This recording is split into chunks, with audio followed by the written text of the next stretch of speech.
Carol.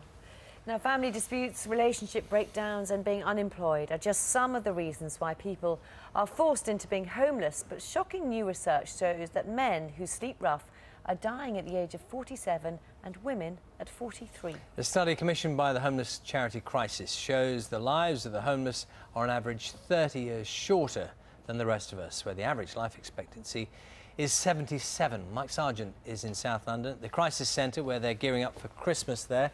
Good morning to you, Mike. Yes, good morning. Well, here volunteers have gathered piles of food, clothing and, of course, medical supplies as well. And all of this is going to be shipped out to the various crisis centres all over the capital. But what does it mean to be homeless? Well, I've been out and about meeting some of those people you might expect to find on the streets and some who are affected by homelessness that you might not have thought of. Sandra has just lost a legal battle against eviction.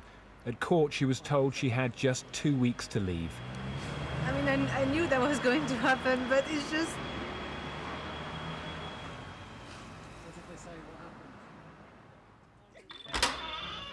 So this will be her last Christmas living at this address. Sandra, who has a 5-year-old son, used to work in recruitment and has been a much-praised community volunteer. But housing benefit won't now stretch to a similar property. I just feel lost, really, and scared about what's going to happen and worried about my son, how he's going to cope with the change.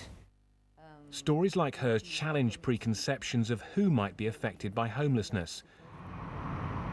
20 years ago, there were thousands sleeping rough in our cities. But on an evening shift with the charity Thamesreach, we only found a few.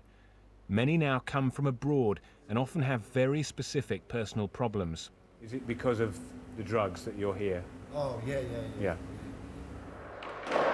On the other side of the shopping centre, a former student from France was embarrassed to show his face. His family don't know about his situation.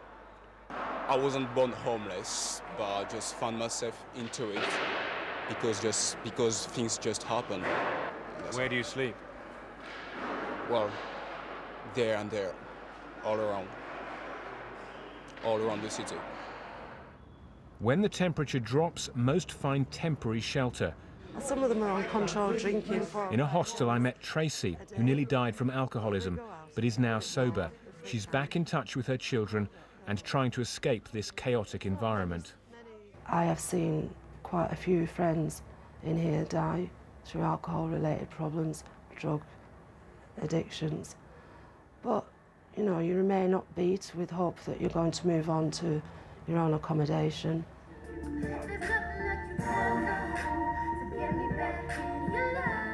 Then there are those who won't show up on housing statistics. People like music student Angel, who's been in care and now can't afford to rent, always looking for another friend's sofa to sleep on.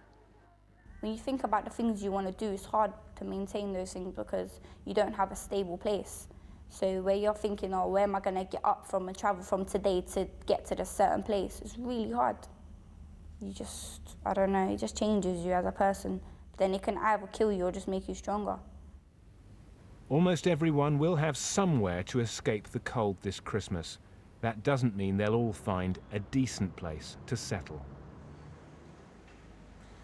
Well, as we saw there, many of those who find themselves sleeping rough at some stage have very specific issues: drugs, alcohol, mental illness. Well, let's speak to Leslie Morphy from Crisis. You've been doing some research on the effects on people's health who end up homeless. What have you found? We have. Well, I think the most shocking thing we've found is that the average age of death is 47. So that's 30 years younger than the general population. And actually, if you look at women, it's even a few years younger than that. We don't know the reasons for that at the moment. I think one of the other things is that clearly people don't get the health care that they need. The reasons for death are very different, again, from the general population. I mean, there are issues about drug and alcohol. People are 9 times more likely to commit suicide, and lots of issues about accidents, falls, infection. But the government says that homelessness protection in Britain is some of the best in the world, and more money is being made available to the NHS and targeted at single homeless people. Is that enough?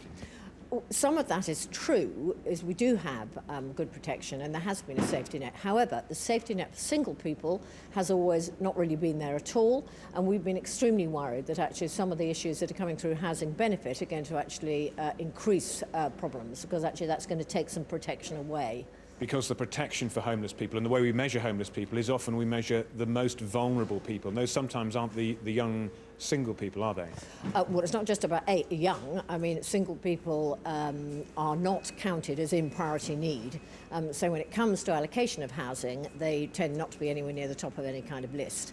That is an issue which we have talked to the government about very often and continue to do so. There is no right, on the whole, for single homeless people to shelter. So if they go to their local authority, they're very likely to be turned away. Okay, Leslie Morphy, thank you very much for joining us. And just because the homelessness problem is less visible than perhaps it was 20 years ago certainly doesn't mean that it's gone away, but that's not to minimise the progress that has been made in some areas and the huge efforts that are being made here and elsewhere to try to make sure that homeless people do get a little bit of festive cheer this Christmas.